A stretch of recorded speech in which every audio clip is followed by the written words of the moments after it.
1,00,000 మంది శివభక్తులతో కలిసి మహారుద్రాక్ష పూజలో పాల్గొనండి. వెంటనే కాల్ చేసి మీ పేరును నమోదు చేసుకోండి.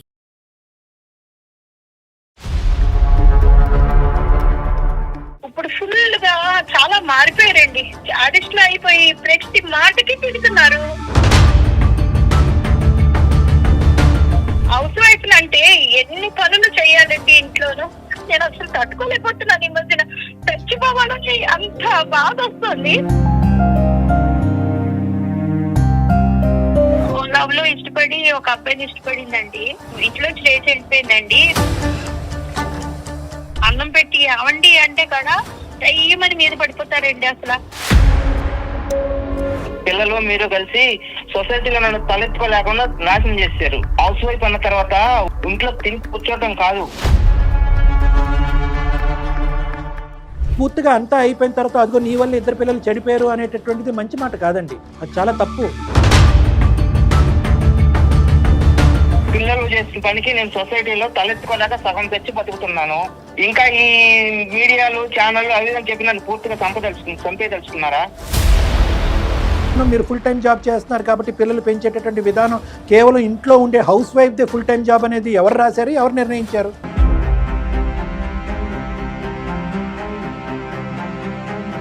నాకు ఉద్యోగం చేసే చోట బయట అంతలక్కడ నాకు తల కొట్టేసినట్టు ప్రాణం పోయినంత కష్టంగా ఉంది సార్ నాకు.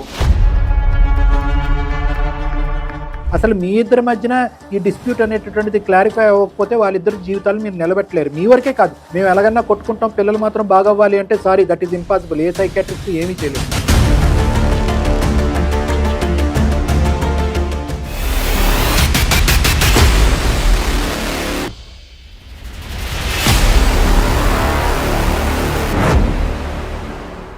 సుమన్ టీవీ అందమైన జీవితం కార్యక్రమానికి స్వాగతం.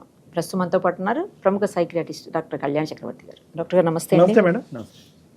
ఒక ఈమెయిల్, అదేంటంటే ఆ ఈమెయిల్ చూస్తే అందరికీ ఉండే కామన్ ప్రాబ్లం ఏమో అనిపించింది, బట్ కానీ ఫేస్ చేసే వాళ్ళకే ఆ బాధ తెలుస్తుందేమో అనిపించింది. సుహాసిని గారు సార్ ఆవిడ పేరు, సుహాసిని అనే ఆవిడ మనకు మెయిల్ చేశారు.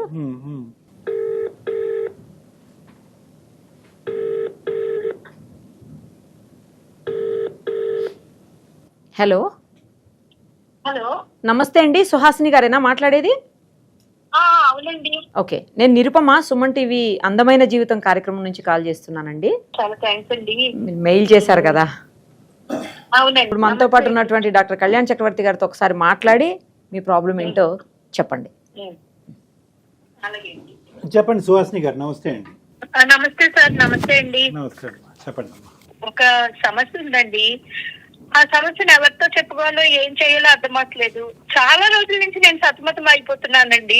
అయితే నా సమస్య ఏంటంటే అండి, మా హస్బెండ్ చాలా ప్రేమగా ఎంతో మంచిగా ఉండేవారండి. అలాంటిది ఇప్పుడు ఫుల్ గా చాలా మారిపోయారండి.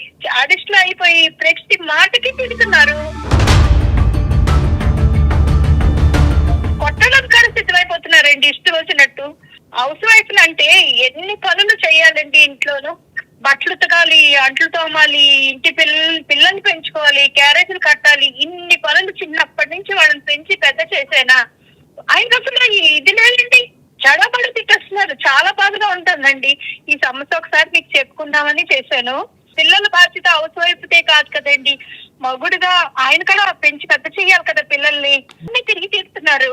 నాకు ఎంత బాధగా ఉంటుందండి. నేను అసలు తట్టుకోలేకపోతున్నాను. ఈ మధ్యన చచ్చిపోవాలని అంత బాధ వస్తుంది. అటువంటి ఆ మాటలు వద్దులే అమ్మా, ఎందుకు చనిపోయేంత వరకు ఎందుకు. కానీ ఇప్పుడు వచ్చి మీరు మీ సమస్య ఎవరికి చెప్పలేదు, ఎవరి దగ్గర సలహా సూచన కూడా తీసుకోలేదు. వాళ్ళు ఎక్కిరిస్తారు, వీళ్ళు కోపడతారు. మీరు అలాంటప్పుడు ఇంకా మాకు ఫస్ట్ కాల్లోనే ఇంకా నేను బ్రతకను అంటే ఎలా? ఉద్యోగం అయితే చేస్తాడుగా. ఉద్యోగం చేస్తున్నాడండి. మాకు ఫస్ట్ ఒక అబ్బాయి అమ్మాయి అండి. ఎంత ఏజ్ అండి? వాళ్ళ ఏజ్ ఎంత? పాప వయసు 23 ఏళ్ళండి, బాబు 20 ఏళ్ళ అబ్బాయి అండి. అయితే ఈ మధ్యన మా పాప కాలేజీకి అది వెళ్ళి చాలా శ్రద్ధగా వెళ్ళి అన్ని పాప చదువుకుని బానే ఉండేది. లవ్ లో ఇష్టపడి ఒక అబ్బాయిని ఇష్టపడిందండి. ఇంట్లోంచి లేచి వెళ్ళిపోయిందండి. బాబు ఏమో బ్యాడ్ అప్డేట్స్ అలవాటు అయిపోయాడు. పరిస్థితి చూస్తేనేమో చాలా ఇలా భయంకరంగా అయిపోయింది. దాంతో ఆయనకి ఊరు వాడ పరువు పోయి తలెత్తుకుని ఎదగలేక చుట్టాలకు చెప్పుకోలేక చాలా బెంగపడిపోయి ఇప్పుడు అదంతా కారణం అంతా నేనే అని అంటారండి. నేను మాత్రం ఏం చేస్తాను, నాకు బాధగానే ఉంది. అటు పిల్లలకి చెప్పుకోలేకపోయాను, ఇటు మొగుడికి చెప్పుకోలేకపోయాను అని నేను ఏం చేయాలో నాకు అర్థమవక చాలా బాధలో ఉన్నానండి. ఈ సమస్యని మీరు క్లియర్ చేస్తారని. ఇప్పుడు ఇంట్లో లేదా పాప? ఇంట్లో లేదండి, పాప వెళ్ళిపోయింది. అబ్బాయిని ఇష్టపడి వెళ్ళిపోయిందండి, ఇల్లు వదిలేసి వెళ్ళిపోయిందండి చెప్ప చేయకుండా. ఇది పెద్ద బ్లో కదమ్మా ఇది ఇంట్లో అందరికి. ఎంతకాలం అయిందమ్మా పాప వెళ్ళిపోయాలా ఇంట్లోంచి? 1 year అయిందండి. 1 year అయిపోయింది పాప వెళ్ళిపోయి కూడా. పోనీ ఎక్కడున్నా కూడా క్షేమంగానే ఉందా? మాకు అసలు విషయం తెలీదండి, ఎక్కడుందో ఏమీ తెలీదు, ఎలా ఉందో తెలీదు.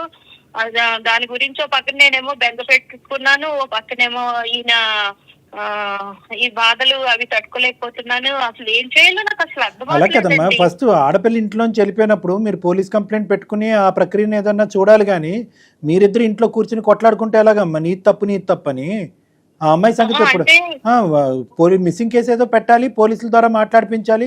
ఆడెవడో వెళ్ళిపోయినోడు నిజంగా మంచోడో లేదంటే కిడ్నాపరో ఇంకోటో ఇంకేమన్నా అవ్వ ఉండొచ్చు కదా.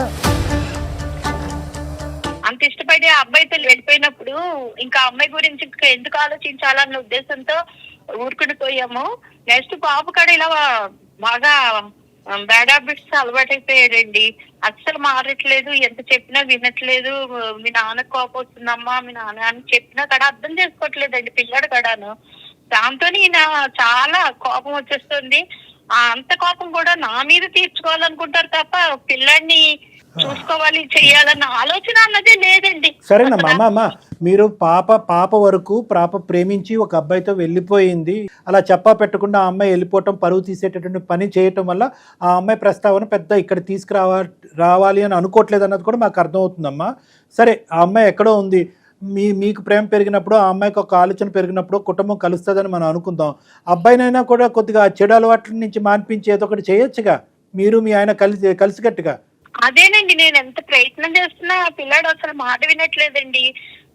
పోనీ వాళ్ళ నాన్న ఆయన చెప్తే పోనీ వింటాడేమో అని ఒక్కసారి చెప్పండి అంటే, నీ పెంపకం హౌస్ వైఫ్ ఉండి నువ్వు చూసుకోవాలి తప్ప నేను ఎందుకు చూసుకోవాలి? నేను కష్టపడి డబ్బు సంపాదిస్తున్నాను, తెస్తున్నాను, ఇంతకన్నా నేను ఏం చేయగలను అడుగుతాడండి ఆయన. నేను ఏం చెప్తానండి? అమ్మమ్మ కాదమ్మా, ఇప్పుడు మా దగ్గరికి ఎందుకు వచ్చారు? మీ ఆయనకి నచ్చజెప్పాలా? మీ కొడుకు అలవాట్లు మానిపించాలా? నీ కూతురికి కౌన్సిలింగ్ చేయాలా? దేని గురించి వచ్చారు మా దగ్గరికి? అన్ని సమస్యలు మీరే క్లియర్ చేస్తారని వచ్చామండి. మీ దగ్గరికి వస్తే సమస్య క్లియర్ అవుతుందని నేను తెలుసుకుని మీ ద్వారా. సరే, అన్ని సమస్యలు తీరుస్తాం, కానీ అన్నిటికంటే పెద్ద సమస్య ఏంటంటే మీ ఇద్దరి మధ్యన ఐకమత్యం లేకపోవటం, భార్యాభర్తల మధ్యన మీ ఇద్దరి మధ్యన ఒక అండర్స్టాండింగ్ లేకపోవటం.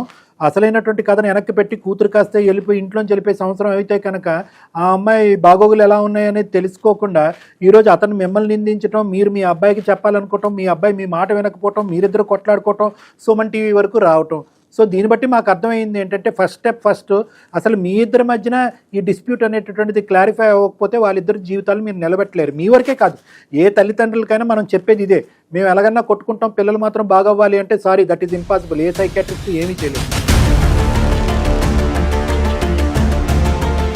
అదేనండి, నేను ఎంత మంచిగా ఆయన మారుద్దామని ప్రేమగా అభిమానంగా ఎంతో అన్నం పెట్టి అవండి అంటే కూడా దయ్యమని మీద పడిపోతారండి. అసలు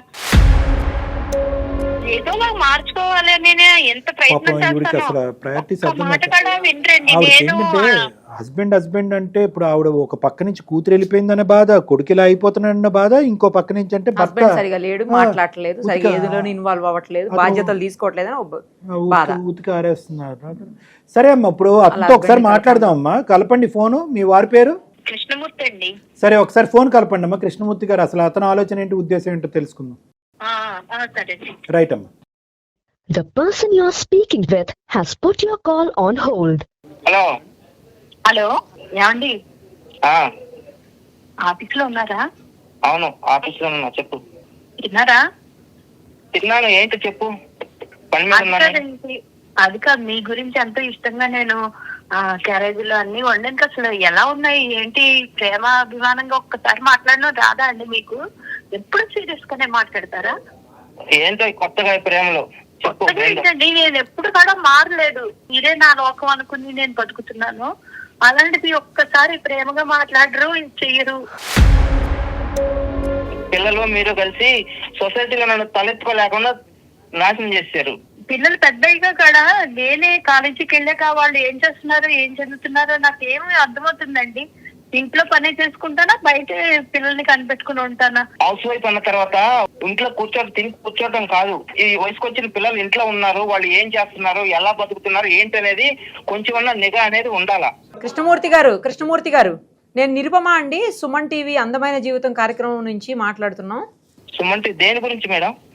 ఇప్పుడు మీ వైఫ్ సుహాసిని గారు మాకు మెయిల్ చేశారండి, ఇంట్లో ఒక ప్రాబ్లం ఉంది, దానికి నాకు సొల్యూషన్ దొరకట్లేదు మేడం, మీ ప్రోగ్రామ్ ద్వారా డాక్టర్ గారు మీరు కలిసి సొల్యూషన్ ఇవ్వండి మేడం అని చెప్పి ఫోన్ చేశారు. డాక్టర్ కళ్యాణ్ చక్రవర్తి గారు కూడా మనతోటే ఉన్నారు, ఒక్కసారి మాట్లాడండి సార్ తోటి. మేడం చెప్పండి. ఇప్పుడు నా కుటుంబంలో నా పిల్లలు చేసిన పనికి నేను సొసైటీలో తలెత్తుకోలేక సగం తెచ్చి బతుకుతున్నాను. ఇంకా ఈ మీడియాలు ఛానళ్ళు అవి అని చెప్పి నన్ను పూర్తిగా చంపేదలుచుకున్నారా? ఏమండి ఎవరిని చంపుతారండి? బెలే మాట్లాడుతున్నారు మీరు. ఇప్పుడు డాక్టర్ కళ్యాణ్ చక్రవర్తి వినండి ఒక నిమిషం వినండి. కృష్ణమూర్తి గారు, మాకేమీ అంత టైం ఎక్కువే చేయలేదు. కొన్ని వందలు వేల ఉండేటటువంటి ఈమెయిల్స్లో మేము చాలా కష్టపడి ఈ ఈమెయిల్ సెలెక్ట్ చేసి అయ్యో ఇక్కడ కూడా ఒక ప్రత్యేకమైనటువంటి ప్రాబ్లం ఉంది, ఆల్రెడీ ఇటువంటి సంఘటనల నిమిత్తం వాళ్ళిద్దరు ఇబ్బంది పడుతున్నారు, మళ్ళీ ఇప్పుడు ఇద్దరు కొట్లాడుకుని మళ్ళీ ఇంకొక పంచాయతీ పెట్టుకుని రోడ్డు మీద పడే ముందే మనం ఇంట్లో ఎంక్రోచ్ అవ్వాలనేటువంటి ఉద్దేశంతో మేము హెల్ప్ చేయడానికి ముందుకు వచ్చాం. దయచేసి ఒక 2 నిమిషాలు ఆలోచించండి. మీడియా కాదు. మీరు ఎవరో ఎవరికే తెలియదు అసలు, మీ ప్రాబ్లం తప్ప. కృష్ణమూర్తి గారు, ఇందాక సుహాసిని గారు ఒక కంప్లైంట్ మాకు పెట్టారు, ఒక ఈమెయిల్. ఏమండి మేము ఇంట్లో అతను ఎంత బాధపడుతున్నారో నేను కూడా అంతే బాధపడుతున్నాను, మా అమ్మాయి ఇలా వెళ్ళిపోయి 1 సంవత్సరం అయ్యింది, ఆ అమ్మాయి ఎక్కడుంది ఎవరితో పాటు ఉందో అనేది మాకు తెలిసినా కూడా అది మేము జీర్ణించుకోలేకపోయాం, ఎందుకంటే పరువు ఇదైపోయింది. దాంతోపాటు అబ్బాయి యొక్క ప్రవర్తన కూడా బాగాలేదు. నేను ఒక తల్లిగా వాళ్ళకి ఇవ్వాల్సినటువంటి ప్రేమ ఆప్యాయతలతో పాటు కావలసినటువంటి సదుపాయాలతో పాటు గౌరవప్రదంగా పెంచడానికి నా వంతు ప్రయత్నం నేను ఎప్పుడూ చేస్తూనే ఉన్నాను, అందులో ఎటువంటి ఇది లేదు. కానీ ఈరోజు ఈ పరిస్థితి వచ్చేటప్పటికి అతను నా వైపే చూపెడుతున్నాడు. ఎక్కడైనా ప్రతి ఇంట్లో కూడా చాలా ఇళ్లలో జరిగేది ఇదే. ఆ బాధ్యత అతనిది కూడా కదా. ఈ సమస్యను పరిష్కరించాలి, ఇప్పుడు బాబును ఒక మంచి మార్గంలో పెట్టాలి అంటే కనుక తండ్రిగా అతని పాత్ర ఇంపార్టెంట్, నెంబర్ 1. నెంబర్ 2 ఏంటంటే నన్ను నిలదీసి నన్ను నిందించి మీ ఇద్దరం కొట్లాడుకుంటే వాడు ఇంకా పక్కదోవ పడతాడు కదా. మా ఇద్దరి మధ్యన సఖ్యత ఒక సానుకూలత ఉండాలి కదా, దీనికి మీరు హెల్ప్ చేయండి అని చెప్పి ఆవిడ మాకు ఈమెయిల్ పంపించారు. తప్పే ఉంది అందులో? మీ అభిప్రాయం ఏంటో చెప్పండి. ఆవిడ మీద ఎందుకు అంత చిరాకు కోపంగా ఉన్నారు మీరు? నా కుటుంబం ఉన్నత స్థితిలో ఉంచుకోవాలని, సొసైటీలో ఒక గొప్పగా బతకాలనే కదా సార్ నేను అనుక్షణం గుడ్డిలాగా చాకరీ చేసి నేను నా బాధ్యత నేను నిర్వహిస్తున్నాను. అలాంటప్పుడు ఒక తల్లిగా గృహిణిగా ఆమె ఇంట్లో ఉంటా కూడా పిల్లలు ఏం చేస్తున్నారు, ఎలా బతుకుతున్నారు, అసలు ఏం జరుగుతుందని కొంచెం కూడా శ్రద్ధ అనేది లేకపోతే ఎలా సార్? ఆవిడకి శ్రద్ధ లేదని మీరు ఎలా వచ్చారు కంక్లూజన్కి? ఆవిడకి వేరే ఏమైనా యాక్టివిటీస్ ఉన్నాయా? ఇంట్లో ఉదయం బ్రేక్ఫాస్ట్ లంచ్ డిన్నర్ చేసేసి 8:30 కల్లా ఎక్కడికైనా బయటకు వెళ్తుంది ఆవిడ వేరే పని మీద? ఆవిడకి శ్రద్ధ లేదని మీరు ఎలా అన్నారు? అలానే కాదు సార్, ఇప్పుడు పిల్లలు నాకు ఇంత దినాతి పరిస్థితి తీసుకొచ్చారంటే చూసుకోవాలి కదా ఆమె కూడా కొంచెము. వాళ్ళు ఏంటి అసలు ఏం వాళ్ళని ఇప్పుడు నాకంటే అనుక్షణం నాకు టైం ఉండదు. నేను నా డ్యూటీలోనే నాకు టైం సరిపోతుంది నాకు. అలాంటప్పుడు ఆమె ఇంటి పనులు అయిపోయిన తర్వాత పిల్లలకు ప్రేమగా వాళ్ళు ఏంటి ఎలా ఏందనేది చూసుకోవాలి కదా ఆమె కూడా. రైట్ సార్ నేను ఒకటి చెప్తాను. చాలా కామన్ గా ఉండేటటువంటి ప్రాబ్లమే. కృష్ణమూర్తి గారు దయచేసి వినండి. ఏమండి, ఇప్పుడు మీరు ఉద్యోగం చేసుకుంటున్నారు, ఉదయం నుంచి సాయంకాలం వరకు చాలా బిజీగా ఉంటున్నారు. కానీ ఇక్కడ తల్లిదండ్రులు ఎంత బిజీగా ఉన్నా కూడా పిల్లలు ఎంత జాగ్రత్తగా ఉన్నా కొంతమంది పిల్లలు కొన్ని ఆలోచనల వల్ల, కొన్ని వ్యవహారాల వల్ల, కొన్ని డైవర్షన్స్ వల్ల డైవర్ట్ అవుతున్నారు. ఓకే, డైవర్ట్ అయ్యి రకరకాలు. ఇప్పుడు మీ అబ్బాయి ఒక డైవర్షను, మీ అమ్మాయిది ఒక డైవర్షను. ఆ డైవర్షన్కి నెంబర్ 1 మనం ఆలోచించవలసింది ఏంటంటే మన పెంపకాన్ని లోపాభూయిష్టంగా దాని వైపు వేలెత్తి చూపెట్టడం కాదు, మీరిద్దరు ఒకరినొకరు నిలదీసుకోవటం కాదు, నిందించుకోవటం కాదు. ఆవిడ ఏం చేయగలదు? ఆవిడ కాలేజ్కి వెళ్ళగలదా, స్కూల్కి వెళ్ళగలదా? ఏం చేయగలదు? అంతే. మీ ఆడపిల్ల ప్రేమిస్తుంది అనేది ఈవిడికి ఎంత తెలుసో మీకు అంతే తెలుసు. మీ అబ్బాయి చెడు అలవాట్లకు బానిస అయ్యాడు అనేటటువంటి అంశం 3 నెలలకి ఆవిడకి ఎంత తెలుసో మీకు అంతే తెలుసు. ఎందుకు? పిల్లలు పెంచేటటువంటి విధానం, మీరు ఫుల్ టైం జాబ్ చేస్తున్నారు కాబట్టి పిల్లలు పెంచేటటువంటి విధానం కేవలం ఇంట్లో ఉండే హౌస్ వైఫ్దే ఫుల్ టైం జాబ్ అనేది ఎవరు రాశారు, ఎవరు నిర్ణయించారు?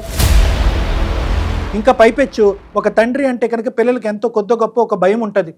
అరే తండ్రి ఇంత కష్టపడుతున్నాడు, రూపాయి సంపాదించడానికి కింద మీద పడుతున్నాడు, గబుక్కన మనం ఏమన్నా తప్పని చేస్తే కనుక పరువు పోతుంది, తండ్రి ఉద్యోగానికి మచ్చ వస్తుంది, సమాజంలో ఒక మచ్చ వస్తుంది అని చెప్పి ఎంత కాదనుకున్నా తండ్రి మీద ఒక భయం, భక్తి, ఒక గౌరవం కూడా ఉంటుంది, తల్లి మీద కూడా ఉంటుంది.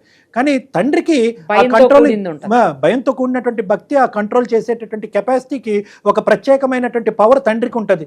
మరి ఆ పవర్ మీరెందుకు సద్వినియోగం చేసుకోలేకపోయారు? ఆదిలోనే ఇది ఒక కంట్రోల్ చేస్తుంటే బాగుండేదేమో కదా. కానీ ఆవిడ ఎంత తప్పు ఉందో, ఒకప్పుడు తప్పు ఉంటే కనుక ఇద్దరిది తప్పు లేదు, ఒకప్పుడు తప్పు ఉంటే కనుక ఇద్దరిది తప్పే. ఇది ఎప్పుడైతే స్టార్టింగ్ పాయింట్లో ఉంటుందో అప్పుడు రెక్టిఫికేషన్ ప్రాసెస్, దానికి ఒక ఆన్సర్, ఒక సొల్యూషన్ కనిపెట్టుంటే కనుక బాగుండేది. పూర్తిగా అంతా అయిపోయిన తర్వాత అదిగో నీ వల్ల ఇద్దరు పిల్లలు చెడిపోయారు అనేటటువంటిది మంచి మాట కాదండి, అది చాలా తప్పు. ఎందుకంటే ఆవిడ ఇప్పుడు మూడిట్లకి బాధపడుతుంది. ఒకటి కూతురు అలా వెళ్ళిపోయింది, రెండోది బాబు ఇలా అయిపోయాడు, మూడోది మిమ్మల్ని ఎలా నమ్మించాలో, మీ దగ్గర ఎలా ఒక మంచి పేరు తెప్పించుకోవాలో, మీ లోపల ఒక నమ్మకం ఎలా తెప్పించాలో ఆవిడ బాధపడుతుంది. ఇదే మేజర్ అయింది అసలు. ఇది ఇప్పుడు మేజర్ అయిపోయింది ఆవిడకి. ఒకప్పుడు ఈ సబ్జెక్ట్ గురించే మనం రోజుల తరబడి మాట్లాడుకుంటే ఆ పిల్లలిద్దరిని ఎవరు సక్రమ మార్గంలో పెడతారు? మీ ఇద్దరి మధ్యన ఒక ఐకమత్యం ఉండాలి కదా, పిల్లల్ని పెంచే విధానంలో ఒక అండర్స్టాండింగ్ ఉండాలి కదా. అలా ఎలా నిందిస్తారో అలా ఎలా నిలదీస్తారండి, వేలెత్తి చూపెడతారు, వెక్కిరిస్తారు. ఆవిడ ఎవరికి చెప్పుకోవాలి? నాకు ఉద్యోగం చేసే చోట బయట అంతలక్కడ నాకు తల కొట్టేసినట్టు ప్రాణం పోయినంత కష్టంగా ఉంది సార్ నాకు. కృష్ణమూర్తి గారు, ఒక్కటి జాగ్రత్తగా గుర్తుపెట్టుకోండి, మీకెంత పరువు పోయేటటువంటి పనో ఆవిడకు కూడా అంతే పరువు పోయేటటువంటి పని. మీ పరువు వేరు, ఆవిడ పరువు ఏది కాదు, ఇది కుటుంబ పరువు. సో కాబట్టి ఇది మీ సమస్య, నా సమస్య, నీ సమస్య కాదు అనే విధంగా మాట్లాడొద్దు. నా సమస్యకి నువ్వు కారణం అనే విధంగా కూడా దయచేసి మాట్లాడద్దు. మీరిద్దరు భార్యాభర్తలు, అట్ ద సేమ్ టైం తల్లిదండ్రులు, ఇద్దరికి సమపాలలో, ఇద్దరికి ఈక్వల్ భాగం ఉంది ఈ ప్రాబ్లంలో. మీరు ఒక 2 అడుగులు ముందుకు వస్తే ఆవిడ ఒక 2 అడుగులు ముందుకు వస్తారు. సమస్యకి పరిష్కారం ఏంటన్నది ఎత్తుకుదాం. అక్కడ ఆడపిల్ల జీవితాన్ని కాపాడాలి, అట్ ద సేమ్ టైం మీ అబ్బాయిని సక్రమ మార్గంలో పెట్టాలి. మనకి ఎంతసేపు డాక్టర్ గారు మంచిగానే చెప్తున్నారండి, మీరు అర్థం చేసుకోవచ్చు కదా, ఇప్పటికే అర్థం చేసుకోరేంటండి? నేను మన మంచి గురించి చెప్తున్నారు, మీకు అర్థం అవట్లేదా? జీవితం అంతా అయిపోయాక తెలుసుకున్న లాభం లేదండి, ఇప్పుడే తెలుసుకోవాలి. మూర్తి గారు, నాకు అర్థమవుతుంది మీరు ఎంత బాధపడుతున్నారో అనేది నాకు అర్థమవుతుంది. ఎందుకంటే కనుక మీరు బయట ప్రపంచంలో పనిచేయవలసినటువంటి వ్యక్తి కాబట్టి నలుగురు 4 విధాలుగా మాడి 4 ప్రశ్నలు అడిగినప్పుడు ఒక తండ్రిగా మీకు ఒక ఫెయిలియర్గా అనిపించడం అనేది చాలా కామన్, మేమందరం అర్థం చేసుకోగలం. దాంతోపాటు ఆవిడకి కూడా అదే పరిస్థితి, ఇద్దరిది అవమానమే, ఇద్దరిది బాధే. మీ ఇద్దరు బాధపడుతూ మీ ఇద్దరు ఒకరినొకరిని ఇలా మాట్లాడుకుంటూ ఉంటే కనుక వాడికి దొరికిందే ఛాన్స్ అని చెప్పి మీ కొడుకు ఇంకో రూట్లోకి వెళ్తాడు. ఇంకా డాక్టర్లు, హాస్పిటల్స్ కూడా ట్రీట్మెంట్ చేయనటువంటి పరిస్థితికి వెళ్ళిపోతాడు, క్రానిక్ ఎడిక్ట్ అయిపోతాడు. వాడి ఎడిక్షన్ ఫస్ట్ ఇమీడియట్గా తక్షణ కర్తవ్యంగా యుద్ధ ప్రాతిపదికన మనం క్లియర్ చేయాలి. నేను రెడీగా ఉన్నాను మీ అబ్బాయిని ట్రీట్ చేయడానికి. ఫస్ట్ మీరు మానసికంగా ఆవిడ ఆలోచనతో ఏకీభవిస్తే, మీ ఇద్దరు ఒకే తట్టు మీదకి రాగలితే I will try and help you. అర్థం చేసుకోండి, కొంచెం మీకు అర్థమవుతుందా? మిమ్మల్ని ఏం గర్జించట్లేదు, కోపట్లేదు, కొద్దిగా బుద్ధి చెప్తున్నాను. ఈ విధంగా చెయ్యండి, ఇంకా ఫర్దర్గా చేతులు కాలక ముందే ఇంకొద్ది జాగ్రత్త తీసుకోండి అని చెప్తున్నాను. అది అర్థం చేసుకోండి. మీరెందుకు కాల్ చేశారు, మీకేం పని అంటే కనుక మీరు చేయలేనటువంటిది మీకు చెప్పి మీ చేత చేయిద్దామని. మా పరువు పోయేది ఇక్కడ. సార్ మీకు చెప్తే నాకు అర్థమవుతుంది సార్, ఇప్పుడు నన్ను ఏం చేయమంటారు చెప్పండి. రైట్, చాలా మంచి మాట అన్నారు. అట్లీస్ట్ మా కాల్కి ఒక సొల్యూషన్ దొరికింది, మా వల్ల ఒక సొల్యూషన్ దొరికిందనే హ్యాపీనెస్ నాకు, నిరుపమా మేడంకి ఉంది. నేను పెద్ద చెప్పేది ఏం లేదండి, ఇందాక ఏదైతే చెప్పాలో చెప్పేసుకున్నాను. దయచేసి ఇంకా అశాంతితో కూడినటువంటి ఇంటి వాతావరణాన్ని ఇంకా అశాంతి చేయొద్దు, హ్యాపీగా ఉండటానికి ట్రై చేయండి. ఇప్పుడు ఇమీడియట్గా మీ అబ్బాయి యొక్క లైఫ్ సేవ్ చేయడం ఇంపార్టెంట్, వాడికి ట్రీట్మెంట్ ఇంపార్టెంట్. వాడు ఏంటంటే మీ మాట వినట్లేదు, ఆవిడ మాట వినట్లేదు, బయట ఎవరో స్నేహితుల మాట వింటున్నాడు, ఆ తప్పుదోవను పోడుతున్నాడు, అలవాట్లు కాస్త ముదిరి పాకాన పడిన తర్వాత మనం ఏం చేయలేం, జీవితాంతం ఏదో ఒక సబ్స్టెన్స్కి బానిస అయిపోతాడు వాడు. అలాంటి 100 కేసెస్ నా దగ్గర ఉన్నాయి. సో ఎప్పుడైతే తల్లిదండ్రుల మధ్యన డిఫరెన్సెస్ ఉంటాయో పిల్లలు తెలిసి తెలియక ఆ డిఫరెన్సెస్ని క్యాష్ చేసుకుని రాంగ్ రూట్లోకి వెళ్ళిపోతూ ఉంటారు. సో ఫస్ట్ ఆఫ్ ఆల్ మీ అబ్బాయిని ఇమీడియట్గా మీరు నిందించడం, నిలదీయటం, అవమానించడం ఇవన్నీ ఆపేసి, మీ ఆవిడకి మనస్ఫూర్తిగా మీ ఆవిడ ఏ తప్పు చేయలేదు అనే అంశాన్ని మీరు నమ్మి, ఆవిడ చేయవలసినటువంటి దాంట్లో, ఆవిడ కష్టపడిన దాంట్లో పగలనక రాత్రనక ఈ కుటుంబాన్ని సరైన మార్గంలో ముందుకు పంపించడం గురించి ఆవిడ కష్టపడ్డారు అనే నమ్మకాన్ని పెంపొందించుకుని, మీరు ఆవిడ మీ అబ్బాయిని తీసుకుని నా దగ్గర రండి, పాప ఇష్యూని కూడా డిస్కస్ చేద్దాం. So no more fights between both of you. మీ ఇద్దరి మధ్యన ఈ విషయం మీద ఎటువంటి తగాదాలు ఉండకూడదు ఎప్పటికీ కూడా.